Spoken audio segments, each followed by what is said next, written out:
እኔን ሊበቀሉኝና ሊገሉኝ ሲያሴሩ ሰማዋቸው። ምን አደረኳችሁ? ምን እንዳልኩ አላውቅም። እኔን እስከ ማስገደል የሚደርስ ነገር፣ እኔን እስከ ማስጠፋት የሚደርስ ነገር ምን እንዳወሩ አላውቅም። ይህ ዘመን የማያልፍልህ እየሆነ ያለበት ምክንያት በእነዚህ ሁለት ምክንያቶች ነው ይላል። ከመንግስት አካልና ጠንቋይ ጋር አብረህ ካልሰራህ የማያልፍልህ ዘመን። በህይወቴ እንደዚህ አይነት ድምጽ እንደማወጣና እንዳለኝ ያወቅኩት ፕሌኑ ሰደሊ ወደ ታች ሲጎተት ነው። የልጅ ድምጽ፣ የቺክ ድምጽ ምናምን እኔ ከጢበኔ ብቻ የተባበርኳቸው ነው። ያ ድምጽ ውስጥ እንዳለ አታውቅም ነበር። አላውቅም። እስከዛ ቀን ድረስ የማዘር ድምጽ ወደ ውስጥ እንዳለ።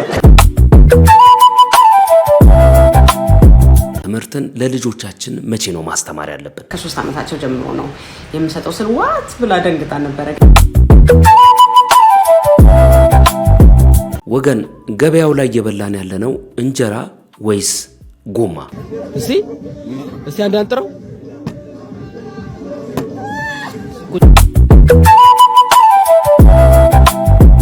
እናቷን ያጣችው ቲክቶከር አሁን ያለችበት ሁኔታ ይህንን ይመስላል ተብሎ የተጋራ ቪዲዮ ነው።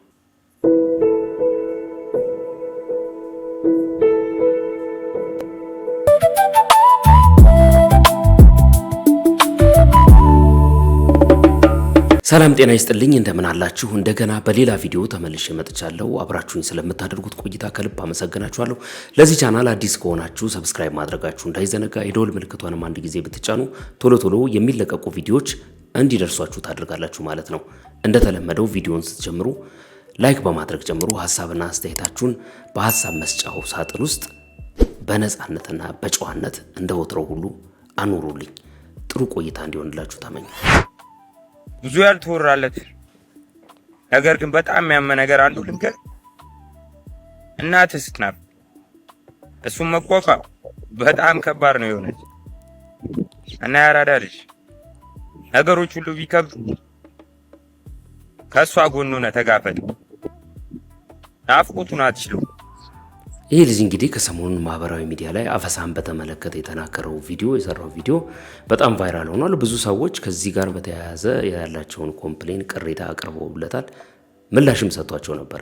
እውነቱን የእናት ናፍቆት በዚህ ቦታ ላይ አይደለም አብሮ ለሚኖሩ ራሱ በጣም ከባድ እንደሆነ የታወቀ ጉዳይ ነው። እስቲ ከሱ ጋር በተያያዘ አንድ ቪዲዮ ላሳያችሁ። በጣም ልብ የሚነካ ቪዲዮ ላሳያችሁ።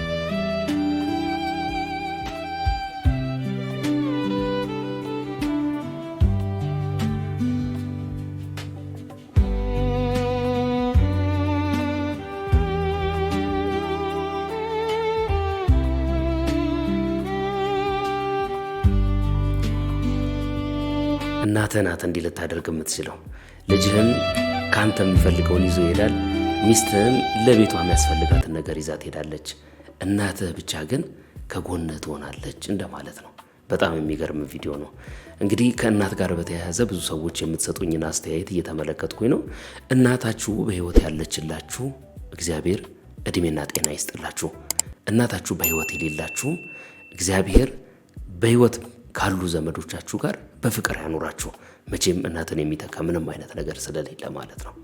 እንቀጥል። ካልሲ አድርጎ ወሲብ ማድረግ ስኬታማ ወሲብ ለማድረግ እንደሚረዳ ያውቃሉ? የሆላንድ ተመራማሪዎች ባደረጉት ጥናት መሰረት ጥንዶች በግንኙነት ወቅት ካልሲ ካደረጉ የመርካት ወይም የመደሰት እድላቸው በከፍተኛ ሁኔታ ይጨምራል። ምክንያቱም እግር ሲሞቅ በሰውነታችን ያለው የደም ዝውውር ስለሚስተካከልና ዘና እንድንል ስለሚያደርገን ነው። ስንፈት ወሲብ ካለቦት እንግዲህ ከዚህ በኋላ ያለው ማስታወቂያ ነው። ዶክተር የካልሲ ዋጋ አገሪቷ ላይ ሊያስወድዱ የተነሱ ነው የሚመስሉት።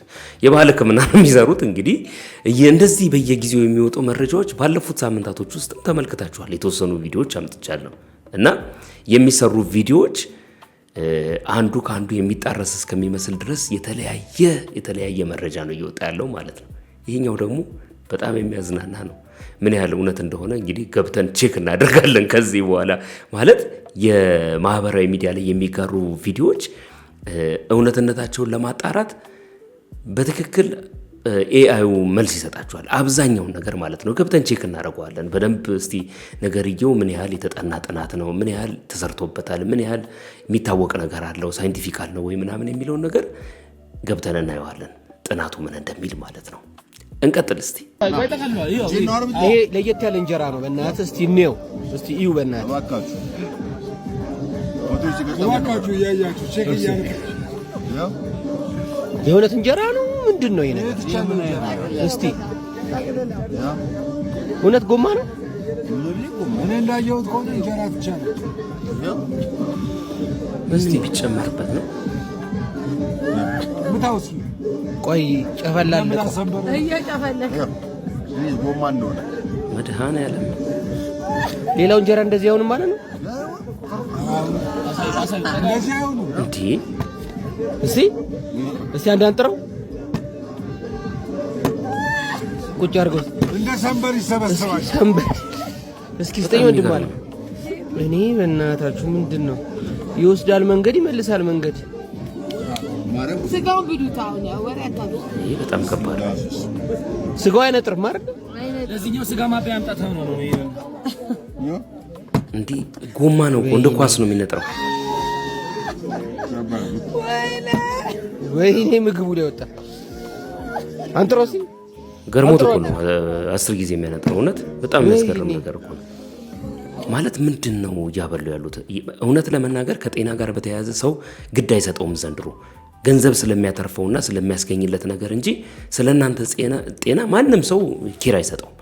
ስለዚህ ራሳችሁን መጠበቅ የራሳችሁ ግዴታ ነው። በፊት ጄሶ ነበር፣ አሁን ደግሞ ምን ቢጨመርበት ይሆን እንደዚህ የሚሆነው? በጣም የሚገርም ነው። መንግስት እንግዲህ በጣም በዚህ ጉዳይ ላይ ቁጥጥር ሊያደርግ እንደሚገባ የሚያሳይ ነው። በጣም በምግብ ቤቶች ውስጥ የሚሰሩ ነገሮች የማህበረሰቡን ጤና የሚጎዱ ነገሮች እንደሆኑ የሚያሳዩ ቪዲዮዎች ናቸው ማለት ነው። በፊት እንግዲህ ሰምተን የምናውቀው ጄሶ ነው አይደል? አሁን ደግሞ ጎማ መጥቶላችኋል። ራሳችሁን ጠብቁ ማለት ነው ከውጭ ምግብ። ሰፈር ውስጥ ልጆች እየታፈሱ ነው ያሉት። እባካችሁ ልጆቻችሁን ከግቢ አታውጡ፣ ካለበት ቦታ አታውጡ። አይታላል ዛሬ አይታቸዋል። ኑ አንዴ ላሳያችሁ። እና ቀስበል እኛ ራሱ ማለት ነው ተደብቀን አሁን እየቀረጥንላችሁ ያለው። እባካችሁ ስትወጡ ወጣቶች ጥንቃቄ አድርጉ። ዝም ብሎ ከመንገድ ነው እያፈሱ ያሉት። ና አንዴ ሲሆን ቀስበል በዚህ ጋር በዛ ጋር አይታይማል። አንዴ ባካችሁ ካሜራውን ዘቅዝቀን ልናሳያችሁ ነውና እባካችሁ አንዴ ካሜራውን ዘቅዝቁ። እባካችሁ አንድ ጊዜ እናሳይልን። ገዢ የሚያስችል በዛ ገዢ የሚያስችል ታየዛለ። እዚህ ጋር እንደዚህ ታስራላችሁ። እዚህ ጋር እሳች ጋር ሲቪል የለበሱ ናቸው እነዚህ ማለት ነው። ከፍተዋል። አያችኋል?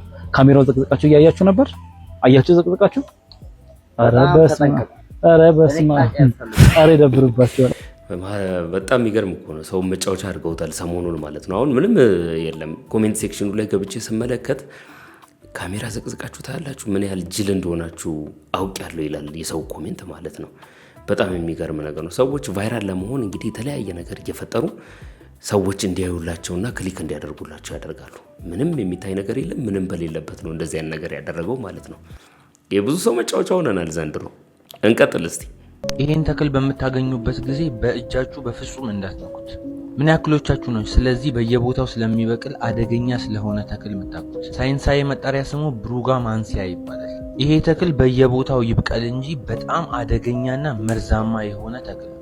የዚህ ተክል ሙሉ አካላቱ መርዛማ ነው። ቅጠሉ፣ ግንዱ፣ ስሩ እጅግ በጣም መርዛማ ነው። በዋናነት በውስጡ በጣም አስፈሪ የሆነ ፕላንት ነው። ካገኛችሁት በእጃችሁ እንዳትነኩ፣ ወደ አፋቸው ምናምን እንዳታስጠጉ። ልጆች ምናምን አብዛኛውን ጊዜ የሆነ ነገር ሲያገኙ ወደ አፋቸው ምናምን ሊያስጠጉ ይችላሉ። በጣም ገዳይ የሆነ እጽዋት ነው። ኖርማሊ እንዲህ ነገር ካገኛችሁ ወይ ሪስትሪክት አድርጉት ወይ ለሚመለከተው አካል አሳውቁ ማለት ነው። እቺ መድኃኒት ነው የምትመረተው። ከዛ እጽዋት እቺ መድኃኒት ትመረታለች። ለምን እንደምንጠቀመው ማወቅ ከፈለጋችሁ ኮሜንት ስራ አስቀምጡልን። ፒስ አውት። በጣም የሚገርማችሁ ነገር ይሄ እኮ በየሰፈራችን በፊት የሚበቅል ነገር አልነበረ። እንደውም እኔ ማስታውሰውን ነገር ልንገራችሁ። ልጆች በነበርን ጊዜ ከውስጡ የሚወጣው ከአበባ ውስጥ የሚወጣው ፈሳሽ ይጣፍጥ ስለነበረ ብዙ ሰው በአፉ እንደዚህ ሲጠባው አስታውሳለሁ እኔ በትክክል ነው የምነግራችሁ። ምናልባት አበባው ተመሳስሎ ካልሆነ በስተቀር ይሄንን አበባ ማለት ነው። አሁን ደግሞ ከቅርብ ጊዜ ወዲህ በየአካባቢው ላይ ሰዎችን እያፈዘዙ ገንዘብ የሚወስዱት ይሄንን እያሹ ነው እና በፍጹም በእጅ መነካት የለበትም እንደዚህ ነው የሚባል ነገር አለ። እውነት ለመናገር እኔ የሚያሹትን ሰዎች እንዴት አያደነዝዛቸውም? የሚቀበሉትና የሚነኩት ሰዎች ብቻ እንዴት ይደነዝዛሉ የሚለው ለኔ ጥያቄ ነው። ግን ተክሉ ይሄ ነው።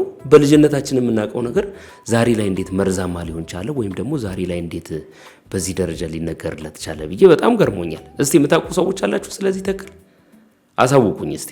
ከመንግስት አካልና ጠንቋይ ጋር አብረህ ካልሰራህ የማያልፍልህ ዘመን እየሆነ ነው። የማያልፍልህ ሀገርም እየሆነ ነው። አንዳንዴ ምስጥ ያደርጉኛል እንደዚህ አይነት ነገሮች እና ሰዎች ላብ እንኳን ሳያልባቸው ሚሊዮነር አይደለም ቢሊዮነር የሚሆኑበት ከተማ ነው እና እያደገች ያለች ሀገር ወንጀል ይበዛባታል ይባላል። ምናልባት እያደገች ትሆን እንዴ ብዬ አስባለሁ። አስብ ጥሩ ጥርጣሬ ነው። እያደገች ነው እንዴ ብሎ ማሰብ ጥሩ ጥርጣሬ ነው። ብዙ ሰዎች ግን ከመንግስት ጋርና ከጠንቋይ ጋር ካልሆነ የማይሳካልህ ጊዜ እየሆነ ነው የሚለውን ንግግሩን በጣም እየተቀባበሉ ነው፣ ቆርጠው ቪዲዮን ማለት ነው። እና ምን ትላላችሁ እናንተ? ትላንትና ማታ ሌባ ገብቶ ነበር ቤቴ። ሌባ ማለት ቤት ውስጥ የሚኖር ሼሪንግ ሃውስ ነው የምንኖረው። ሼሪንግ ሃውስ ውስጥ ከሚኖር ውስጥ አንድ ነጭ ቤቴ ገብቶ ከቦርሳዬ ውስጥ ገንዘብ ወሰደ ማለት ነው። ቤቴ ውስጥ ካሜራ አለ፣ ሲሲቲቪ ካሜራ አለኝ፣ 2-3 ቦታ አለኝ እና በሱ ነው ማግኘት የቻልኩት።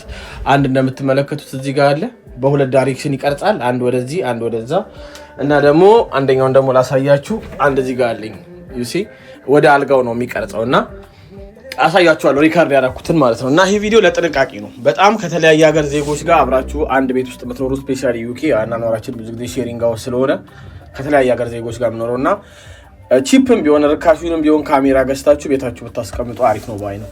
ምክንያቱም እኔ ጓዳ ምግብ ስሰራ ነው እሱ በሬን ከፍቶ ገብቶ ከቦርሳዬ ውስጥ ገንዘብ የወሰደው እና ሙሉ ቪዲዮን አሳያችኋለሁ አሁን እና ጥንቃቄ አድርጉ ለማለት ነው። ይመቻችሁ። እሺ እዚህ ጋር የላይኛው ካሜራ ወደ በሩ የሚቀርጸው ነው።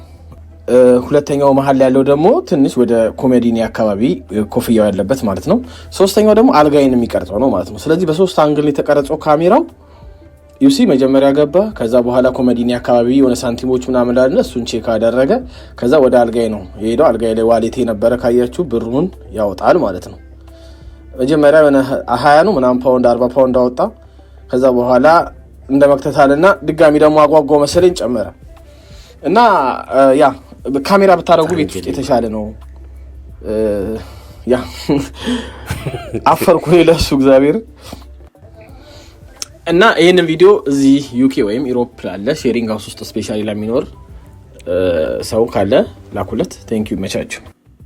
ማለት እኔ አሁን እኛ ሀገርም ቢሆን ማለት ነው የማይገባኝ ነገር ልንገራችሁ። የሲሲቲቪ ካሜራ ጥቅሙ ምንድን ነው? ሌባውን ማሳየት ብቻ ነው? ካሳየ በኋላ ምንም አክሽን አይወሰድበትም? ሰውየውን አወቃችሁት፣ ሌባው ማን እንደሆነ ታወቀ። ለምንድን ነው በህግ አካላት በኩል የማያዘው? ባለፈው በነገራችሁ ላይ ቴዲ ኮሜዲያኑ ሆነ ተከናወነ ያለው ልጅ ማለት ነው። እሱ ልጅ የሰራውን ቪዲዮ ተመለከትኩኝ። በሲሲቲቪ ያየናቸውን ልጆች አስያዝን፣ ግን ምንም መፍትሄ ሊሰጠን አልቻለም ብሎ የተናገረው ነገር በጣም ነው ያስገረመኝ።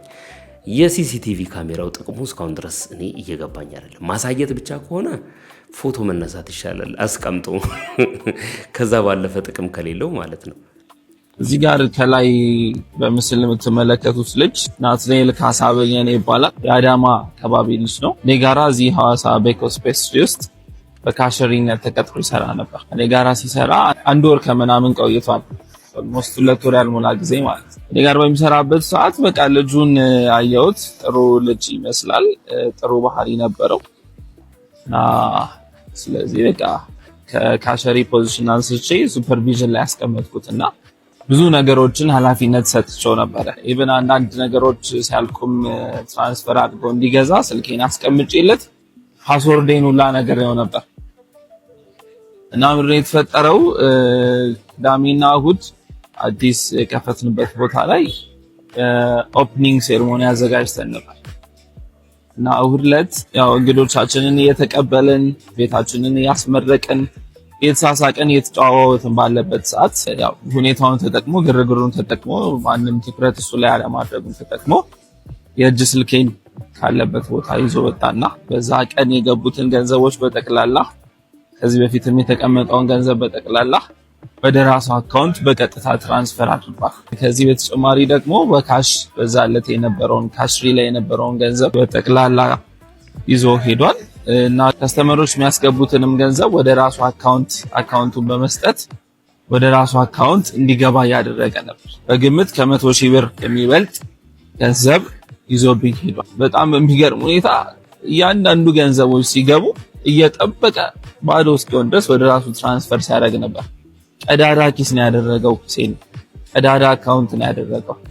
እና ባካችሁ ይህንን ልጅ የምትመለከቱ ያለበትን የምታውቁ ይህንን ቪዲዮ የምትመለከቱ ሰዎች በጠቅላላ ያለበትን ቦታ እንድታሳውቁን አዲስ ቦታ ላይ ገብተን ለአዲስ ጅማሮ ተዘጋጅተን ባለንበት ደስ ብሎን ባለንበት ሰዓት ይሄ ነገር የተፈጠረውና ደስታችንን አጨልሞታል እና በተቻላችሁ መጠን ያለበትን ቦታ እንድትነግሩን ኮሙኒኬት እንድታደርጉን በምናስቀምጣቸው ስልክ ቁጥሮች የደወላችሁ ኮሙኒኬት እንድታረጉን ለመናገር እንወዳለን። ለአንተ ደግሞ ማስተላለፍ እንፈልገው እኔ አንተ በጣም ጥሩ ሰው ነበርኩኝ እውነት ለመናገር ብዙ መልካም ነገሮችንም አስብልህ ነበር። አንተ ያለኝን ልብ ለአንተ ያለኝን እምነት ታውቃለህ። አሁን ይሄን ያደረከው ነገር ለኔ በፍጹም የሚገባ አልነበረም። ትንሽ አይምሮ ህሊና ካለህ የነበርንበትንም ሁኔታ ታውቃለህ። በቃ በተሻለ መጠን ገንዘቡን እንድትመልስ የእጅ ስልኩን እንድትመልስ ወደ ሌላ ነገር ውስጥ ከመግባታችን በፊት ለአንተም እንዲቀልልህ ገንዘቡን እንድትመልስ የእጅ ስልኩን እንድትመልስ ላሳስብ እወዳለሁ። አባካችሁ ተባበሩኝ ለማለት ነው። በጣም አስቸጋሪ ጊዜ ላይ እንደደረስን የሚያሳይ ቪዲዮ ነው ይሄ። ለምንድነው መሰላችሁ? ብዙ ሰዎች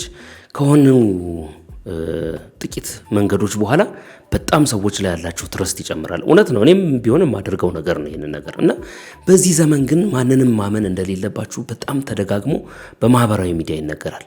ማንንም ቢሆን ማመን የለባችሁም። በቃ ሰው ከፍቷል፣ ብዙ ነገሮች ያደርጋሉ።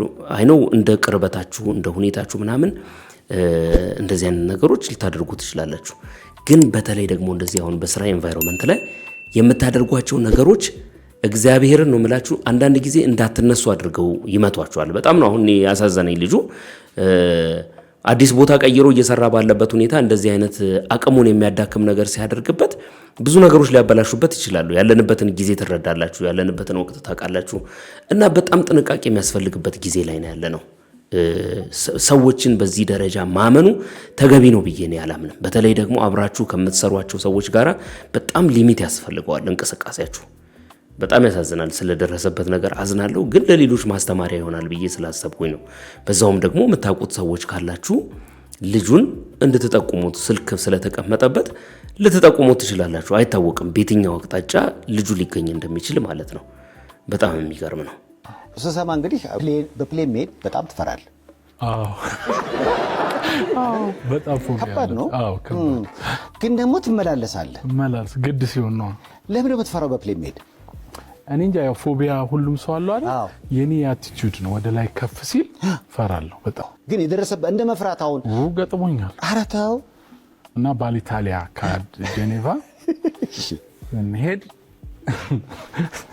ያው ሁለት አይታላ አንድ ሰዓት ምናምን ከሆነ ትልቁ አይደለም መካከለኛ አውሮፕላን ሁለት ወንበር ያለው ምናምን እዚህ ጋር መጣ። አንድ ፈረንጅ ቁጭ አለ። ፈረንጅ ታውቃቸዋል። ቋቋ አረገ፣ መጽሐፉን ማንበብ ጀመረ። ከዛ በሰላም እየሄድን 38 ደቂቃ በኋላ ምንም ባላሰብነው ሰዓት ወረደ አውሮፕላኑ ማለት ነው። ሹት ሲያደርግ የልጅ ድምፅ የቺክ ድምፅ ምናምን እኔ ከጢበኔ ብቻ የተባበርኳቸው ነው። በጣም ትክክል ያልሆነ ድምፅ አወጣው። ጮኩ። ያ ድምፅ ውስጥ እንዳለ አታውቅም። እስከዛ ቀን ድረስ የማዘር ድምፅ ወደ ውስጥ እንዳለ ገራሚ ነው። ጮኩ። ከዛ ያው ስቴብል ሲሆን በጣም ሰርፕራይዝ ያደረገ ይሄ ሁሉ ነገር ሲፈጠር ሰውየው መጽሐፍ ያነባል። እንዴት እንደሚያየም ይታየኛል። በቃ እዚሁ ላይ ነው። ይሄ ሌላ አውሮፕላን ውስጥ ነው ተራጠር ማለት። ከዛ መጨረሻ ያው እንትን ኖርማል ነው እንዲህ አሁን ሲያስመስል ነው እንጂ ምናምን አለ ልቤ ማለት። ከዛ አናገርኩት monsieur አልኩት ያው ሚስተር እንደማለት ነው ከዛ vraiment vous avez pas peur አሉት አሁን የምር በአማርኛው ኢኩቫለንቱን ስታስመስል ነው እንጂ እውነታውን አልፈራም እንደማለት ማለት ስለው ለምን ፈራለሁ አለኝ ለምን ፈራለሁ ሲለኝ እንዴ አይነት ነገር ከዚህ በፊት ደርሶብኝ ያውቃል አልኩት ስለው ሁሉ ያለኝ ገርመው ከባይ በአውሮፕላን ጅዋጅ የሚጫወት ፈረንጅ ጋር ተሳፈርኩ ምንድን ነው የተፈጠረው አልኩት ስለው የአየር ቀዳዳ የሚባል ያ ትሩደር አለ በፍራንሳይኛ አየር ቀዳዳ ሲኖር ሚስብ አውሮፕላኑ ሲያጣ ያረጋረ ሜዳ ሲስብ ባዶ ሲሆንበት ለካ ይወርዳል እዛ የወረደው ራሱ ወደ ግማሽ ኪሎ ሜትር ይሆናል አለ 500 ሜትር ምናምን ይሆናል ሹት ያረጋው ከዛም በላይ ያረጋል አለኝ ከዛ በቃ ጭራሽ ይለካል እና በኋላ ነቆራ ይጀምረኝ ያው በፈረንሳይኛ እንዲህ ስትታይ እንደማለት ነው በፈረንሳይ ያው እንዲህ ግብዳነት ሲታይ ግን እንዲህ አይነት ድምጽ ታወጣለህ ተብሎ አይገመትም ከዛ በገዛ ፈሴ አስሜን መቀስቀሴ በገዛ ቆስቆሽ ደግሞ ሞራሌ ሊራምድ በገዛ ፈሴ አስሜን መቀስቀሴ አንደኛ ነው በጣም በእንደዚህ የከፍታ ፍርሃት የውሃ ፍርሃት የተለያዩ ነገሮች ፍርሃት ያለባቸው ሰዎች አሉ እንደዚህ አይነት ነገር ያለባቸው ሰዎች እኔም ፐርሰናሊ ማቃቸዋለሁ ግን የተማሩ ሰዎች ሲናገሩ ስለዚህ ጉዳይ ሲናገሩ በመኪና ከመሄድ በፕሌን መሄድ 1000 ጊዜ ሴፍ ነው ይላሉ ቢሆንም ግን ያስፈራል ሁሉ ጊዜ ፕሌን አይለመድም በጣም ብዙ ጊዜ ትራቨል የምታደርጉ ሰዎች እንደዚህ ሄዳችሁ ሰዎች ምናምን በደንብ ታውቁታላችሁ የሚለመድ ነገር አይደለም እኔ ስሜቱ ሁሉ ጊዜ በቃ የሚለመድ ነገር እንዳልሆነ ነው የሚታየኝ ፕሌኑ ላይ ስትወጡ አብሮ የሚመጣ ስሜት ነው የሚመስለኝና እውነቱን ያስፈራል ፕሌን የማያስፈራ ነገር እንዳይመስላችሁ በጣም ያስፈራ ነው ስንወልድ ልብ ይገዛል ብላ ያገባችው ሴትዮ ጭራሽ ወልዳ ከልጆቹ ጋር በሪሞት እየተጣላ እንኳን ልብ ሊገዛ ይቀርና እየተጨቃጨቀ ነው አምጣ ሪሞቴን አምጣ ለምን ደም የምትነካው ነው አይደል እንደ እየከፈትኩ የነበረው እንደማለት እኮ ነው ያው እንግዲህ ቤት ውስጥ ያለ የሚጠበቅ ነገር ነው ከዚህ ጋር ተያይዞ የነን ቪዲዮ ለምንድን ነው ያመጣውላችሁ ከዚህ ጋር ተያይዞ ልጆቻችንን ወሲባዊ ንጽህና ወይም ደግሞ ሴክሹዋል ፒዩሪቲ እና ስለዚህ ከተያያዥ ኢሹዎች መች ነው ማስረዳት ያለብን እንዲያውቁ ማድረግ ያለብን የሚል ቪዲዮ አለ በጣም ጠቃሚ ቪዲዮ ነው ለብዙዎቻችሁ ይጠቅማችኋል ለወለዳችሁ ላልወለዳችሁም ነገ ልጅ ይኖራችኋል ልጅ ባይኖራችሁም ልጆች ያሏቸው ሰዎች ታውቃላችሁ ዕውቀት መልካም ነገር ስለሆነ ማለት ነው እንስማ በጣም ጠቃሚ ቪዲዮ ነው ድንግልናና ወሲባዊ ንጽህና ወይም ሴክሹዋል ፒዩሪቲን በተመለከተ ለልጆቻችን ከመቼ ጀምሮ ነው ትምህርት መስጠት ያለብን እስከምንስ ድረስ ነው መሰጠት ያለበት ትምህርቱ የሚለውን ጉዳይ በተመለከተ ሩት ጴጥሮስን ጥያቄ ጠይቃ እዚህ ቲክቶክ ላይ ታውቃታላችሁ ሩት ጴጥሮስን እኔ እሷ ቪዲዮ ስር ኮሜንት አድርጌ ነበር ከ3 ዓመታቸው ጀምሮ ነው የምሰጠው ስል ዋት ብላ ደንግጣ ነበር ግን እውነት ለመናገር ከዛ ምድሜ በፊት ነው እኔ የማስተምራቸው ልጆቼን ግን ያው እስክርቢቶና ወረቀት አስይዤ ድንግልና ማለት ወይም ደግሞ ወሲብ ማለት እያልኩኝ ሌክቸር አልሰጣቸውም እንደ እድሜያቸው እማደርገውን ነገር የኔን ኤክስፒሪየንስ ሼር ላድርጋችሁ ከጠቀማችሁ ብዬ ነው እማደርገው ነገር ምንድነው ልክ ሻወር ሲወስዱ ሻወር በሚወስዱበት በማንኛውም ቀን ላይ ልክ ከሻወር ሲወጡ ኦይል ቀባቸዋለሁ ሰውነታቸውን ማለት ነውና ማሳጅ እያደረኩኝ ሰውነታቸውን ማሳጅ እያደረኩኝ እጸልያለሁ ምን እጸልያለሁ ለምሳሌ እጆቻቸው ላይ ኦይል ሳደርግ እጆቻቸውን ማሳጅ እያደረኩኝ እነዚህ እጆች በጌታ በኢየሱስ የሚባረኩ የሚሰጡ እጆች ይሁኑ የወደቀውን የሚያነሱ እጆች ይሁኑ የሚያለቅሰውን እንባ የሚያብሱ ይሁኑ የሚባርኩ እጆች ይሁኑ የሚዘረጉ እጆች ይሁኑ እያልኩኝ እጆቻቸው ላይ ጸልያለሁ እነሱ አሜን ይላሉ ማለት ነው እግሮቻቸውም ላይ እንደዛ የሚሮጡ እግሮች ይሁኑ እውነትን ይዘው በአደባባይ የሚቆሙ እግሮች ይሁኑ የሚፈጥኑ ወደ ችግረኛው ቤት የሚፈጥኑ እግሮች ይሁኑ እያልን እግሮቻቸው ላይ እንጸልያለን ጆሮአቸው ላይ እንጸልያለን ምንድነው ከሚሰሙት ነገር እንዲጠበቁ ጌታ እንዲጠብቃቸው ከሚሰሙት ነገር እንዲጠበቁ ወደ ልባቸው ክፋትን ይዞ እንዳይመጣ የጆሮ ወደ ልባቸው የሚያጠለሽ ነገር ልብን የሚያጠነክር ነገር በጆሮአቸው በኩል አልፎ ወደ ልባቸው እንዳይገባ ጆሮአቸው ጋርድ እንዲደረግ እንጸልያለን ላይናቸውን እንጸልያለን ለአንደበታቸው እንጸልያለን ለቆዳቸው እንጸልያለን እግዚአብሔርን እናመሰግናለን ይሄን ጸጉር ስለሰጠኝ ይሄን ቆዳ ስለሰጠኝ ይሄንን መልክ ስለሰጠኝ እናመሰግናለን እያለን እንጸልያለን ማለት ነው ሶ እና ይሄ ሰውነታችን የእግዚአብሔር ቤተ መቅደስ እንደሆነ ሁሉ ጊዜ ሻወር ወስደው ሲወጡ በጸሎት ይሄንን እንነግራቸዋለን። ከዛ በኋላ ምንድነው ማደርገው ፕራይቬት ፓርታቸው ላይ እየጫንኩኝ እንጂ እጸልያለሁ። ፕራይቬት ፓርት የተሸፈነች እንድትሆን የተጠበቀች እንድትሆን እግዚአብሔር እስከ ቀጠረላት ቀን ድረስ ያቺ ቀን መቼ ናት? ሙሽራ እስክትሆኚ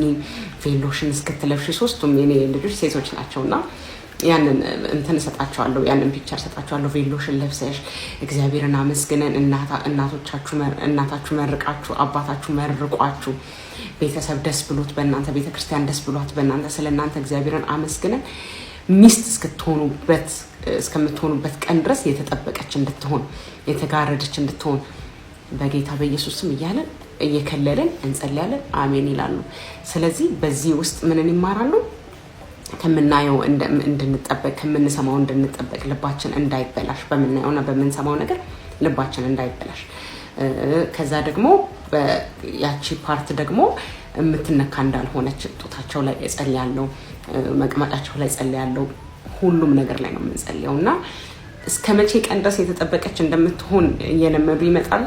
ሙሽራ እስከሚሆኑበት ቀን ድረስ ሚስት እስከሚሆኑበት ቀን ድረስ የተጠበቀች እንድትሆን እያወቁ ያድጋሉ ማለት ነው። ከዛ በኋላ እያደጉ እድሜያቸው እየጨመረ ሲመጣ ደግሞ እኔ ምን እያደረኩኝ እመጣለሁ? ተርሞችን እየጨመርኩኝ ሆን ብዬ ተርሞችን እየጨመርኩኝ ይሄ ምን ማለት ነው እያሉ እየጠየቁ እያስረዳው እንቀጥላለን ማለት ነው። ይህንን ይመስላል የኔ ኤክስፒሪየንስ። ግን ከትንሽነታቸው ከአንድ ዓመትም በታች ገና ትንሽ እያሉ ይህንን ማድረግ እንደሚቻል ሼር ላድርጋችሁ ብዬ ነው። ቴንኪዩ። እንዴት አሰባችሁት? ይሄንን እንግዲህ ኤክስፒሪየንስ በጣም አሪፍ ይመስለኛል። እኔ ልጆች ላይ መጸለይ በመታምኑት እምነት ልጆቻችሁ እግዚአብሔር ፕሮቴክት እንዲያደርጋቸው በመታምኑት እምነት ፕሮቴክሽን እንዲኖራቸው መጸለዩ በጣም ትክክለኛ ነገር ይመስለኛል። እንዴት አያችሁት ይሄንን ነገር? ልጆቹን በዚህ መልክ ይሄ እንደዚህ ነው ይሄ እንደዚያ ነው የሚለውን ነገር ከሱ ጋር እያደገ የሚመጣና ትምህርቱን ለመስጠት እድሜያቸው እየደረሰ ሲመጣ አግባብ ባለው መንገድ አብሮ ለማስኬድ የሚጠቅም ነገር ነው ትለናለች። በጣም አሪፍ ሀሳብ ነው። እንቀጥል እስቲ። እንግዲህ ጎበዝ አሁን ሆነ ተከናወነ ማለት 300 እንቁላል 300 ኪሎ በሶ 300 እንጀራ 300 ዳቦ ወፈላ ብቻ 300 ያልበላው ነገር የለም። ይሄ ልጅ ምንድን ነው ጎበዝ? አንዳንዴ የምናረገውን ነገርና ፕሮፌሽናል ነገር እንለያየ ነው። ፕሮፌሽን። ስለዚህ ይህን ሁሉ 300 ነገር በ3 ደቂቃ ውስጥ ሰውየው አከናወነ። ተከናወነ 300 እንቁላል በ3 ደቂቃ ዶጋመድ ዶጋመድ። እንግዲህ ትላንትና የነበረውን ፋይት ተመልክታችኋል። እንቅልፋችንን አተን ለሊት ጠብቀን ያየነው እንግዲህ የሴዶና የጆኒን ለማየት ነበረ። አሪፍ ናቸው ፋይቶቹ። እንደ ኢትዮጵያ በጅማሮ ደረጃ ላለ ከፍተኛ ሌቭል ነው ብዬ ነው ማሰበው። እኔ የንቃተ ህሊናም አሪፍ ነው። የሌሎቹ ምርጥ ጨዋታ ነበረ። የሴዶና የጆኒን ግን በጣም ብዙ ሰዎች ከጠበቁት በላይ ነው እንደው የሚያገኙት ብዬ ነው ማሰበው። ጨዋታውን እንመልከተውና ከዛ በኋላ አስተያየት የሚሰጡበትንም ሰዎች ከዛ ምን እንዳለ አብረን የምናየው ይሆናል።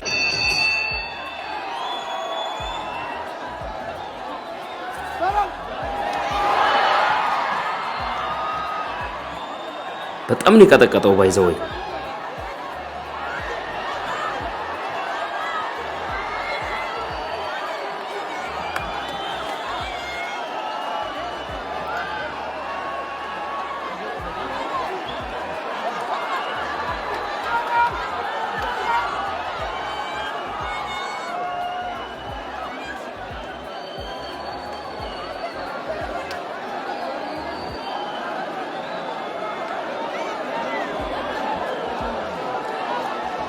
ጆኒ ግን በጣም የመጨረሻ ከባድ ሰው ነው። እግዚአብሔር ይኸው እጁን እንዴት ሊሰብረው ይኸው እጁን በጣም ዘግናኛ ያያዝ ነው ያዘው። በቃ እጁን እንደዚህ ገልብጦ ማለት ነው። ይሄንን ያወልቀው ነበረ በቃ ወይ ይሰብረዋል እጁን።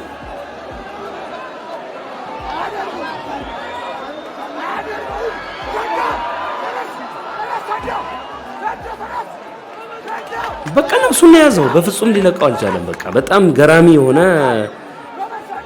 አያያዝ ነው የያዘው፣ ነፍሱን ነው የያዘው። በቃ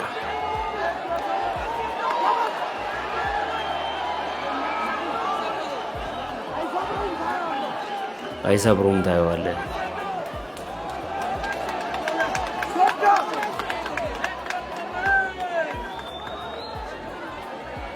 በቃ ነፍሱን ነው የያዘው። ሊፈታው አልቻለም እኮ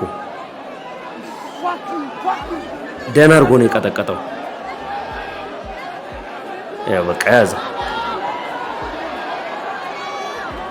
ያው እጁን እዩት እንዴት እንደሚያደርገው እዩት።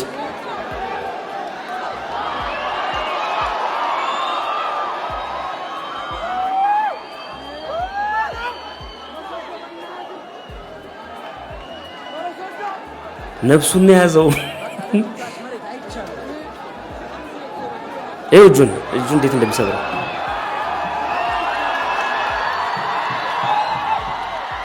እጁን በቃ ታሟል ልጁ። ይኸውላችሁ ሴዶን ከእንትኑ በኋላ ይኸውት እጁን እንደዚህ አንከርፍፎታል ማለት ነው። የመጨረሻ አደገኛ አያያዝ ነው የያዘው። አደገኛ ይኸውላችሁ እጁን ተመልከቱ። ይኸውላችሁ ይኸው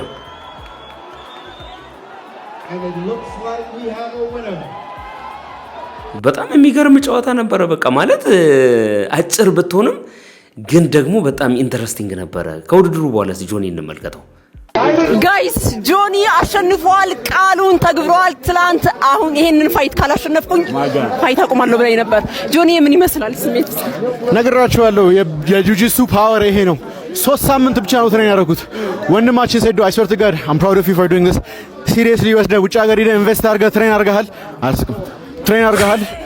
and but the skill that I have within me ሙቼ ራሱ ቢሆን nobody will catch up. I promise you guys. እኔን ለማሸነፍ እኔ ከፈልኩትን መስዋዕትነት መክፈል አለባችሁ። አለበዚያ ምኞት ነው። ምን አይነት ግን ማለት ምን አይነት ዲጂኖ ነው። በቃ ሰውነቱ ምናምን ደግሞ ደስ ይላል በጣም የመጨረሻ ጸዴ ነው። ከዛ ጉራ ደግሞ ከብቃት ጋር ነው። በጣም ብዙ ነገሮች አይቼበታለሁ ጆኒ ላይ እና ደግሞ መጀመሪያም እኔ ከጆኒ ጋር ከሴዶ ጋር ከመግባታቸው በፊት ልጁ ፕሮፌሽናል ነው። በጣም ፕሮፌሽናል ስለሆነ ሴዶ አያሸንፈውም ብዬ ተናግሬ ነበር። እኔ ብቻ ሳልሆን ብዙ ሰዎች በዚህ የሐሳብ ይስማሙ ነበረ። እነ ሰለሞን የማርሻል አርት ኪንግ ነው ብሊ ብላክን የሚመስለው ማለት ነው። እስቲ ይህንን ቪዲዮ እንየው። ጆንዬ የኔ አንበሳ ይሄው ለቅዱስ ሚካኤል ተስዬልክ ነበረ። ስለቴ ደርሶ ቁጭ ብዬ ለሊት ያየው ከሌሊቱ 9 ሰዓት ሻማ አብርቼልሃለሁ ለሚካኤል የኔ ጀግና። አንጠባጠብከው፣ ጠፈጠፍከው። ሴዶዬ በሚቀጥለው ምላስ አታብዛ፣ ለወደፊቱ ጀግና ትሆናለህ። እንግዲህ ነገር ጦዟል ማለት ነው። የመጨረሻ ብዙ ሰዎች ምን ይላሉ? እንደውም ጆኒ በጣም ጎበዝ ነው፣ አንደርስታንድ አድርጎታል። በጣም መስበር እየቻለ 2-3 ጊዜ ትቶታል፣ ምህረት አድርጎለታል። እንደምታዩት ነው 2-3 ጊዜ ሊሰብረው የሚችልበትን አጋጣሚ ትቶታል። አዝኖለት ነው። የምር ነው የምላችሁ። እስቲ ይህንን ቪዲዮ እንስማ። ትክክለኛ የአራዳ ልጅ ነህ። ልክ ነው። ትክክለኛ የሰው ልጅ ነህ። አዛኝ ነህ። በቃ ዛሬ ማንነትን አስመስክራል። እጁን ሰብረኸው ነበረ። ባዘኔታ ነው ያለፍከው። ከአንድም 2-3 ከዚህ በፊት ቪዲዮ ሰርቻለሁ። እንዳይዝ ከተጠመጠመብህ እጅን ይሰብራል፣ እግርን ይሰብራል ብያለሁ። ስፖርት የማይገባቸው ጠባብ ትናንሽ ጭንቅላት ያላቸው ሰዎች ግን የማይሆን ኮሜንት ስትጽፉ ነበረ። በቃ ስፖርቱ ይሄ ነው፣ ጆኒ ይሄ ነው። የሰው ማንነቱ ወቁ። ችግር የለውም። ከፍ ዝቅ ያለ ነው። መቻል አለመቻል ያለ ነው። ልትጋጠሙ ስትመጡ ግን ማንን እንደምትገጥሙ ጠላታችሁን ማወቅ አለባችሁ። ጆኒ ትክክለኛ ማንነትን አሳይታል። ባታዝንለት የሴዶ እጅ ዛሬ ተሰብሮ ነበር። አዙሮ የጨረስከውን እጅ ነው አዝነ የመለስክለት። 3 ዘርግተህ ይዘው የነበረውን እጅ እንዲህ ሰብረው የነበረውን እጅ ነው አዝነ የተውክለት። ጀግና ነህ፣ በጣም ጀግና ነህ። ትችላለህ። በቃ ይህንን ያለው ሴዶ እንዳይጠመጠምብህ፣ እንዳይጥልህ በርቀት ለመምታት ሞክር። በቃ ይህን ያለው ሌላ አይደለም። አብዛኛዎቻችሁ ምንም እውቀት የሌላችሁ ስትንጫጩ ነበር። ይሄ ባይናችሁ አያችሁት። አዙሮት ነበር፣ እጁን ሰብሮት ነበር። በቃ የጨረሰውን ነገር አዝኖለን ነው የተወው። ይህን ማመን አለብን። ጆኒን እናመሰግናለን፣ ሴዶንም እናመሰግናለን። ለድፍረት፣ ለጥረት፣ ለትግል እናመሰግናለን። ቆንጆ ውድድር አይተናል። ጥሩ ጊዜ ነው የነበረው። ጆኒ በቀጥታ የቴሌቪዥን ጣቢያ እጅ ሲሰበር ስላላሳየህን እናመሰግናለን። ከህፃን እስከ አዋቂ የሚያየው ፕሮግራም ነው። ምን ያህል እጁን እንዳዛርኮ ያስተውቃል። እንዴት ልሰብረው እንደምችል ያስተውቃል። ሁሉ ነገር የሚያስታውቅ ስራ ነው። አዝነን የተውከው እናመሰግናለን። ሴዶንም እናመሰግናለን።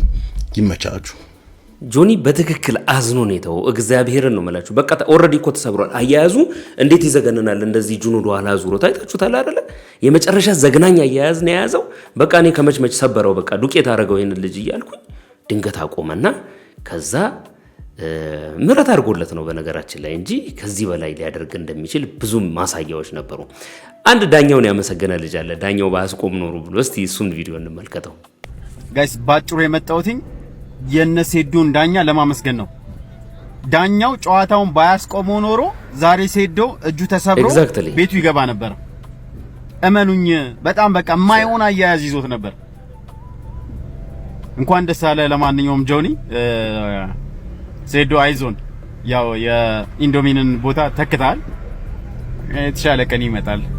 ጥሩ ነው ግን የሰዎች ስሜት 3 ደቂቃ እንኳን ብትሆንም የመጨረሻ የነበረው ትንቅንቅ አሁን ራሱ እኔ ደግሜ ቪዲዮን ሳይው ልክ ትናንትና ላይቭ ሲታይ እንደነበረው አይነት ስሜት ነው የሚፈጥረው። በቃ በጣም የሚያስጨንቅ ነበር አያያዙ ምናምን። ደግሞ የጠበቅነው ረጅም ጊዜ ይህንን ውድድር ለማየት ብዙ ሰው ጠብቋል። እንግዲህ ከተፋላሚዎቹ በላይ ከተወዳዳሪዎቹ በላይ ተመልካቹ ራሱ ዝግጅት ሲያደርግ የቆየበት ነው። እንደውም አጠረብን እያለ ነው። 3 ደቂቃ በጣም ጥሩ ነው። ከንቃተ ህሊና አንጻር ሴዶ ጀግና ነው እውነት ለመናገር እና ያው በጆኒ የበላይነት ውጤቱ ተጠናቋል ማለት ነው። እስቲ ሰለሞን የሚናገረውን ነገር አንድ ኮንፍሮንት የሚያደርግ ሰው አይቻለው። ቪዲዮ እንመልከተው። ሴዶ በሁለት መንገድ ነው የማየው። አንደኛ አዘ ዲሲፕሊን እንደ ማርሻል አርት ብዙዎቻችን የማርሻል አርት ባለሙያዎች እንደ ማርሻል አርት ሰው አናየውም። ትንሽ ምላስ አላበዛም? የሆነ አላልክም? ይኸውልህ ሰለሞን አፍንጫን ተይዘ የምትጋተውን አንድ እውነት ልንገርህ፣ ሴዶ ድብን አድርጎ ይበልጣል። አይደለም ካንተ በዚህን ሰዓት ኢትዮጵያ ውስጥ ካለን ከሌሎች ከሁላችንም ስፖርተኞች የተሻለው ሰው ነው። ይህንን ስል ኢትዮጵያ ውስጥ ስፖርተኞች የሉም ማለት አይደለም። በጣም ጀግና የሆኑ ስፖርተኞች በጊዜያቸው ሁኔታው በፈቀደው ልክ ለኢትዮጵያ ስፖርት እድገት አስተዋጽኦ ያበረከቱ በልፋታቸው ልክ ያልተዘመረላቸው ስፖርተኞች አሉ። እሙን ነው እናምናለን። ነገር ግን ሴዶ ማለት የራሱን ዋጋ አውቆ የራሱን አቅም አውቆ በስፖርቱ እንጀራ ፈጥሮ ኢቲኤፍሲ የሚባለው ካምፓኒ እውን እንዲሆን ያስደረገና ለሌሎችም የእንጀራ ወይ ደግሞ መክሊታቸውን ብቃታቸውን አውጥቶ የሚያሳዩበት መድረክ እንዲፈጠር ያስቻለ ጀግና ሰው። እንዴት ካልክ መጀመሪያ ጆኒ ጁጁትሱ ኮላውት ያደረገው ለሴዶ ነው። ሴዶ አልተቀበለም። ንቃተ ህሊና መጣ፣ አክሴፕት አደረገ። ጀግና ነው፣ ጎበዝ ነው። እሱ ኢቲኤፍሲ 01 ተደረገ። በእነሱ ስርም በንቃተ ህሊናና በጆኒ ጁጁትሱ ስርም እነረቢቅን የመሳሰሉ ጀግኖች ስፖርተኞችን አየን።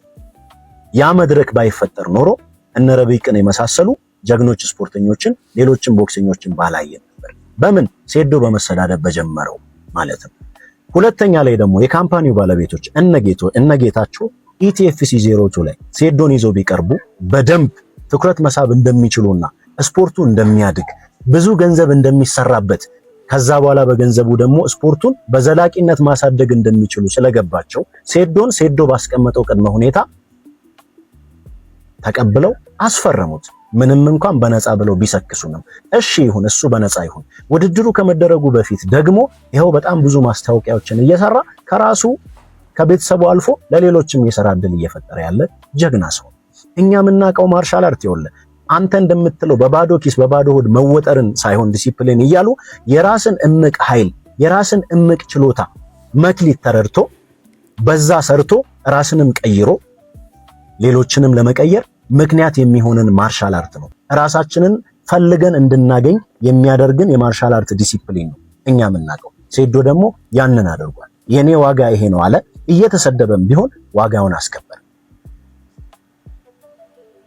ከዛ በተረፈ ደግሞ አንተ የሰራውን ኢንተርናሽናል ቴኳንዶ ነው የሰራው። አንተ የሰራውን ፓተርን ነው የሰራው። አንተ የሰራውን ኪክ ነው የሰራው። አንተ ባለፍክበት የዳን ደረጃ ነው እያለፈ ያለው። ሴዶ ገብቶ ይሸነፍ ምን ችግር አለው? በጣም ትልልቅ ዓለም አቀፍ ስፖርተኞች እኮ ይሸነፋሉ አይደል?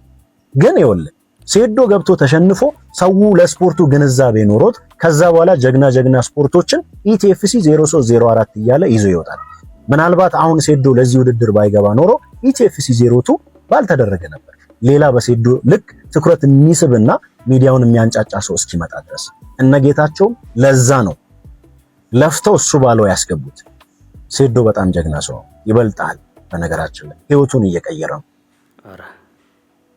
አንተ እኮ ምናልባት ኢትዮጵያ ውስጥ በዚህ ልክ ስፖርቱ እንጀራ ቢሆን ኖሮ ባልተሰደድክ ነበር። እኛ የምናውቀው ማርሻል አርት የራስን አቅም አይቶ አውቆ አሳውቆ አስከብሮ ህይወትን መቀየር እንጂ በባዶ ባባባ ማለት አይደለም። ያው እንግዲህ እኔ ሰለሞንን ንግግር ብዙም በመጥፎ አላየሁትም። ለምንድን ነው ያላየሁት? መጀመሪያም ተናግሯል። ከጆኒ አንጻር ብሎ የተናገረው ነገር አሳማኝ ነው። በፍጹም እንደውም ከመጀመሪያ ዙር ከጫወታው ከመጀመሪያው ዙር ወደ ሁለተኛ የሚያልፍ ከሆነ የጆኒ ድክመት ነው እንጂ በማሸነፉ ጉዳይ ላይ ምንም ጥያቄ የለኝም ብሎ ሲናገር ሰምቼዋለሁ። እንግዲህ ስፖርቱን በተመለከተ እነሱ የራሳቸውን አስተያየት መስጠት ይችላሉ። እኛ ግን ውድድሩን እንደተመለከተ እንደ አንድ ሰው የታዘብነውን ነገር ነው የምናወራበት ማለት ነው። እስቲ ከዚህ ጋር በተያያዘ አንድ ባለሙያ የሆነ ጨዋ ሰው እስቲ እንመልከት። ኤምኤምኤ፣ ሞይታይ፣ ኪክ ቦክሲንግ ዲፍረንሱ ልዩነቱ ምንድን ነው? ሞይታይ ማለት አርት ኦፍ 8 ሊምብስ ይሉታል። የ8 ሊምቦች አርት ይሉታል። 8 ማለት 2 ፊስቶች አሉ፣ እጆች አሉ፣ ያው ጨብጠህ የምትሰነዝራቸው ቦክሶች ማለት ነው።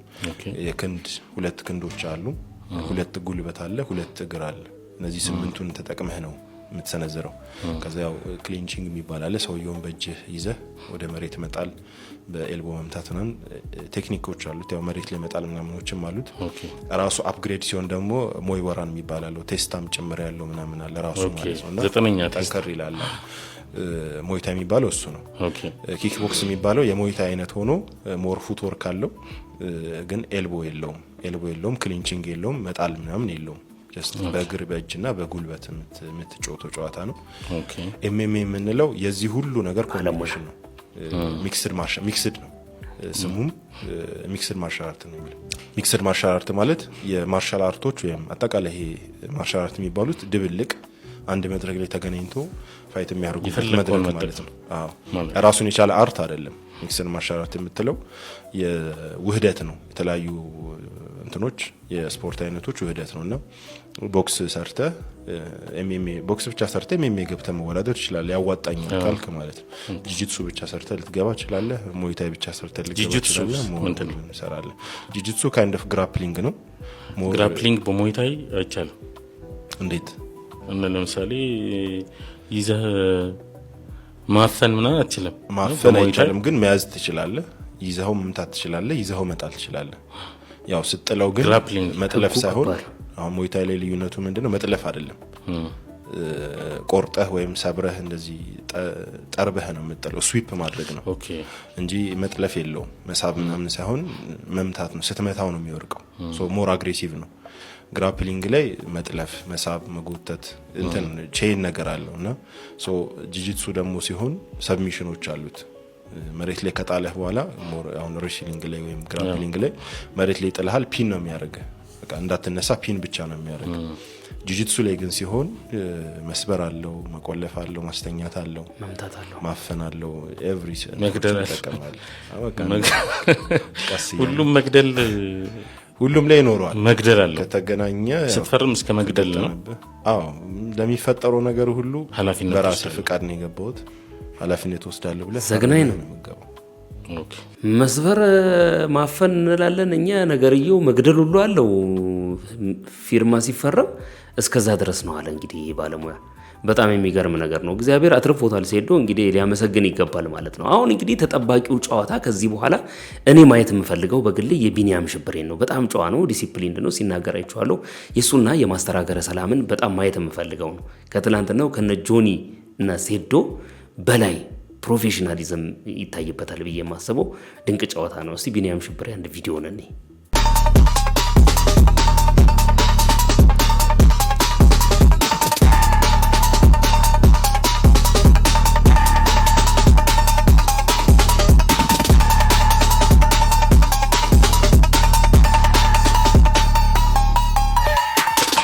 ይህ እንግዲህ ፈረንጆቹን እንዴት ሲያራሩጣቸው እንደነበረ ተመልክቻለሁ። በጣም ብዙ ቪዲዮዎች አይቻለሁ። እሱን በጣም ፈጣን ነው። እረፍት ራሱ አይሰጣቸውም በሚያደርገው በኪኩ ብትሉ በምናምኑ በጣም ፈጣን ነው። ከዛ ከጨረሰ በኋላ ደግሞ ሪንጉ ላይ ይወጣና ወደ ኋላ ሳመር ምናምን ይሰራል። በጣም አንደኛ ነው። የሱን ጨዋታ እኔ ማየት ፈልጋለሁ ፐርሰናል።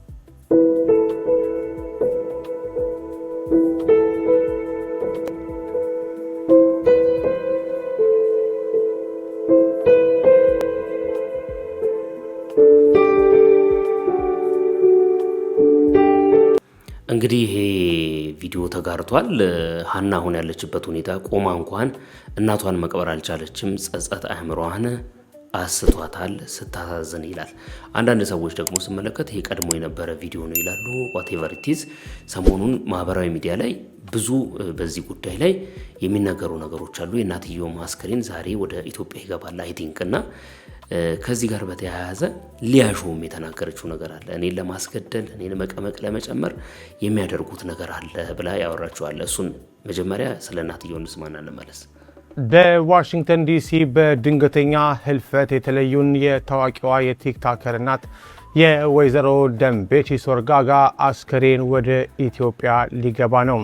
ስርዓተ ቀብራቸው አርብ ይፈጸማል ተብሏል። ዝርዝሩን በአጭሩ አቀርባለሁ። ከሰሞኑ በሜሪላንድ አሜሪካ በድንገተኛ ሁኔታ ህይወታቸው ያለፈው የቲክቶከሯ ሀና እናት ወይዘሮ ደንቤቺ ሶርጋጋ ስርዓተ ቀብር መርሃ ግብር ይፋ ተደርጓል። ያለፈውን ሳምንት መጨረሻ በአሜሪካ ዋሽንግተን ዲሲ የነበረውን የሀዘንና የሽኝት ጸሎት ስነስርዓት ተከትሎ የእኚህ እናት አስከሬን ወደ ትውልድ ሀገራቸው ኢትዮጵያ የሚገባ ሲሆን ስርዓተ ቀብራቸውም ነገ አርብ ነሐሴ 22 ቀን በደብረ ገሊላ ቅዱስ አማኑኤል ካቴድራል ይፈጸማል ተብሏል። የሚወዷቸውን የልጅ ልጆቻቸውን ለማስደሰት ለመስቀል በዓል ዝግጅት ቅቤ ሲያነጥሩ አድረው የበዓሉን ድባብ ሳያዩ በድንገት በመኖሪያ ቤታቸው ህይወታቸው ማለፉ የብዙዎችን ልብ ክፉኛ መስበሩ ይታወቃል። የልጃቸው የሀናና የቤተሰቡ ልብ እንግዲህ በለቅሶ ላይ ከቅርብ ጊዜ ወዲህ እየተለመደ ያለ ነገር ነው። በጣም ደስ የሚል ነገር ነው። እኔ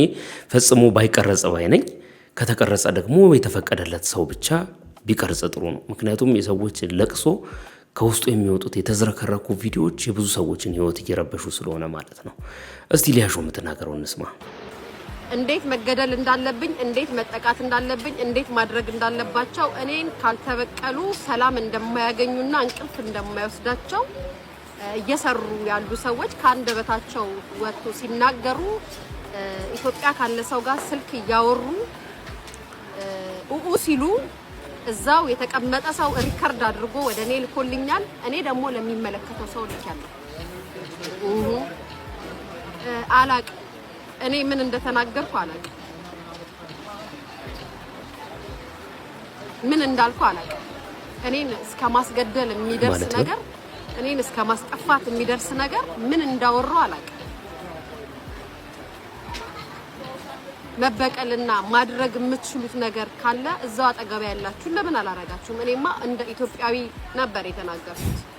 ሰላም አልፈለጋችሁም፣ ሰው ዝም እንዲላችሁ አልፈለጋችሁም። እናንተ ቁጭ ብላችሁ የምትሰሩትን ስራ ግን የኔ መድኃኒዓለም የኔ ገብርኤል እዚች ቁጭ ብዬ እንድሰማ ያደርገኛል። እሷን ካልተበቀላችሁልኝ እኔ አልተኛም፣ እሷን ካላጠፋችሁልኝ እኔ አልተኛም። እሷን ህይወቴ አይኖርም ይጠፋል ምናምን አይደለ። በደንብ ደግሞ አገሬ ላይ ስገባ በደንብ አወራዋለሁ። አስፈላጊ ከሆነ ደግሞ በጣም ብዙ የምንናገረው ነገር አለ። ለህዝብ የተደበቀው ወይም ደግሞ ያልተወራውን እኔ አወራላችኋለሁ። እኔ ራሴ ወጥቼ አወራላችኋለሁ። እኔ ራሴ እነግርላችኋለሁ። ሰው ሲተዋችሁ ለምን እንደ እኔ ጋይስ እኔ በቃ ነገርኳችሁ። ቃላቶቼ ንግግሮቼ ይከብዳሉ። በቃ ግን እናንተ እንደምታስቡት አስቤ አይደለም ብዬ ተናገርኩ። ሌላው ካረገው ነገር ካወራው ነገር የተለየ ነገር ብዬ ወይስ ገና ለገና ኢትዮጵያ ስለምትኖር እንደዚህ ምናምን ጦሱ ይከብዳል። ባይዘው ጦሱ በእናንተ ላይ ይከብዳል፣ በእኔ ላይ ሳይሆን። እኔ ዛሬም ነገም ከነገ ወዲያም የጠበቀኝ መድኃኒዓለም ነው፣ እሱ አይደለም። እሱ ይጠብቀኛል። ዛሬም ምንም አላውቅም። ይሄ ድምጽ ሲላክልኝ እኔ ምንም አላውቅም። ግን እግዚአብሔር እዚች ሀገር ላይ ቁጭ ብዬ በስልኬ ነው ድምጻችሁ የተላከልኝ። ምን ባጠፋው? ምን ባደረኩኝ?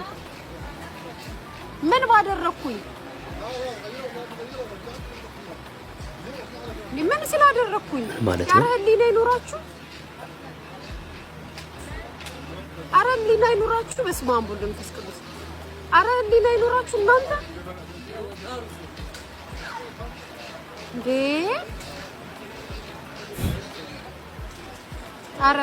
ኧረ በስመ አብ ጌታን በጣም ነው የምትገርሙት። እኔ በጣም ነው ያሳዘናችሁ፣ በጣም ማለት ነው እንዴ! ምን ስላረኩኝ? ቆይ ጥያቄ ምን ስላረኩኝ?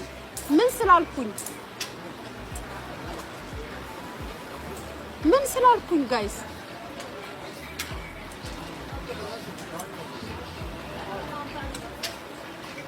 ስለተሳደብኩኝ ተሳድቤያለሁ፣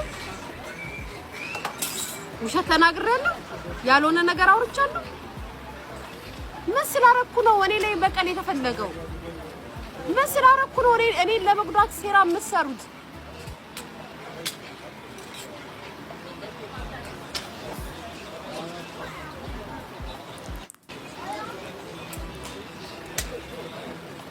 እንዴ ጋይስ ማመን አቅታችኋል? እኔ እዚህ አይደለም ባይዘው እዚህ አይደለም ማወር ኢትዮጵያ ስገባ ነው። እንግዲህ በጣም ውጥረት ውስጥ ገብታለች የሚሉ ሰዎች ተመልክቻለሁ። የዚህ ቪዲዮ ኮሜንቶችን ብትመለከቱ ሊያፈርታለች ይላሉ። ምን አበነ እንዳደረገ ለምን እንደዚህ እንደሆነ ያው በዝርዝር ነገርየው ተቀምጧል። እሱ ብዙ ዲቴል ውስጥ መግባት ስላልፈለኩኝ ነው። ልጅቷ አሁን ባለችበት ሁኔታ ሀዘኗን ትዘንበት፣ አግባብ ባለው መንገድ ለቅሷን ትጨርስበት ምናምን የሚሉ የተወሰኑ አስተያየቶችን ሰምቻለሁ። ምን አበነ ያደርጋል አብረን የምናየው ነው የሚሆነው። የሰጠሽኝ ፍቅር ከቃላት በላይ ነው። የሰጠኸኝ ፍቅር ከቃላት በላይ ነው። ወደ ዛሬው የምስጋና መልእክቶች እንግባ እስቲ። ሰላም አላዛር ወንድሜ፣ ያንተን ቪዲዮ ከታተላለሁኝ። ዛሬ ለልጆቼና የልጆቼን አባት ፍቅሬን ልገልጽላቸው። የኔ ልጆች ብዙ ነገሮቼ እማትዬና አኪያዬ እመብርሃን በሞገስ በጥበብ ሽፍና አድርጋ ታሳድጋችሁ ለቁም ነገር ያብቃችሁ። እናታችሁ የኔ ባል የኔ የዋ የኔ ታታሪ ረጅም ዕድሜ ከጤና ጋር እመኝልሃለሁ። እወዳችኋለሁ። ለሁሉም ነገር እግዚአብሔር ይመስገን ብላ እናትየው ልካለች። ለልጆቿና ለባሏ ማለት ነው። ማዲሰን ይላል እንግዲህ ስም ብትጽፉ አሪፍ ነው። አሁን የማን ምስጋና ለማን እንደሆነ አይታወቅም። እሷ ታውቀዋለች። ኮሜንት ሴክሽን ላይ መልስ ትሰጠኛለች ብዬ አስባለሁ። አስተካክለን ማንበብ ካለብን ደግሞ እንደገና አስተካክላችሁ ላኩልን። እንቀጥል እስቲ ወደ ሁለተኛው። ሰላም አላዛር እንዴት ነህ? እኔ መቅደስ እባላለሁ ከዱባይ። በመጀመሪያ ይህንን እድል ስለሰጠኝ ከልብ አመሰግናለሁ። እኔ ማመስገን የምፈልገው ታላቅ እህቴን ነው። የኔ ውድ የኔ ጀግና የኔ እንቁ የኔ አበባ የኔ ወርቅ በጣም ነው የምወድሽ። በጣም አመሰግናለሁ። እዚህ እንድደርስ ከጎኔ ሳትለይኝ በሐሳብም በገንዘብም አብረሽኝ ስለሆንሽ ከልቤ አመሰግናለሁ። እግዚአብሔር በሰላም ያገናኘን አሜን። ይድረስ ለሃይማኖት ዘውዴ። ሁሌም ምርጫችሁ አውታር ዩቲዩብ ይሁን ይላል። በጣም አመሰግናለሁ። እንግዲህ እንደዚህ በትክክል ጽፋችሁ ብትልኩልኝ ዘወትር የምትልኩልኝን የምስጋና መልእክት እኔም ዘወትር አቀርብላችኋለሁ ማለት ነው። ማንን ማመስገን ትፈልጋላችሁ? ማንን ይቅርታ መጠየቅ? ማንን እንኳን አደረሰ? ማንንስ እንኳን ተወለድክ ማለት ትፈልጋላችሁ? የምትልኩልኝን መልእክት በቴሌግራም ዩዘሬ ከስር በሚታያችሁ ማለት ነው ላኩልኝ። አሊያም ደግሞ በዩቲዩባችን ኮሜንት ሴክሽን ላይ አስቀምጡ። ቲክቶክ ላይም እንዲሁም ፌስቡክ ላይ ማስቀመጥ ይቻላል። ሁል ጊዜ የምትልኩትን ስትልኩ ታዲያ በትክክል ለማንና እናንተ ደግሞ ማን እንደሆናችሁ መጥቀሳችሁ እንዳይዘነጋ። በቀጥታ ወደ ዛሬው ወደ 90ዎቹ ከአንድ ቪዲዮ በኋላ እንግባ።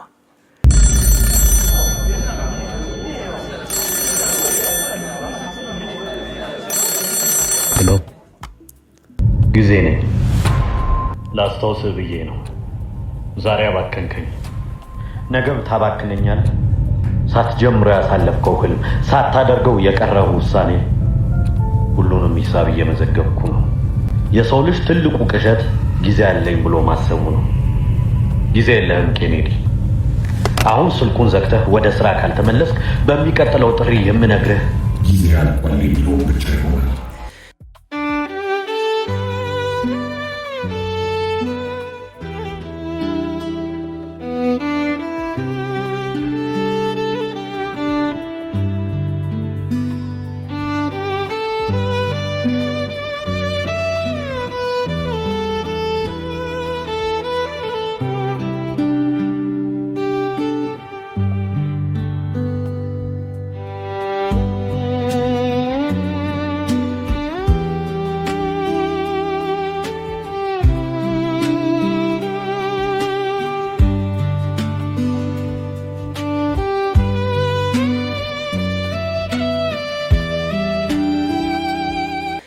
የዘጠናዎቹን እንዴት ተመለከታችኋቸው? በየቀኑ የሚሰሩ ቪዲዮዎች አሉ፣ እሱን ትመለከቱታላችሁ። ማቆም የለብህም ያላችሁ ሰዎች በውስጥ መስመር የዘጠናዎቹን የናንተን ትዝታ በቴሌግራም ዩዘሬ ላኩልኝ፣ እዚህ አመጣላችኋለሁ። እንደወደዳችሁ ተስፋ አድርጋለሁ። ስለ ዛሬው ቪዲዮ ምን አስተያየት አላችሁ? ሐሳብና አስተያየት በሐሳብ መስጫ ላይ በነጻነት በጨዋነት ይቀመጥልን። እንዲሁም ደግሞ ይህንን ቪዲዮ ስትጀምሩ ላይክ ያላደረጋችሁ ስትጨርሱት ላይክ ማድረጋችሁ እንዳይዘነጋ። በሌላ ቪዲዮ ተመልሼ እመጣለሁ። ቸር ይግጠመን። ቻው ቻው።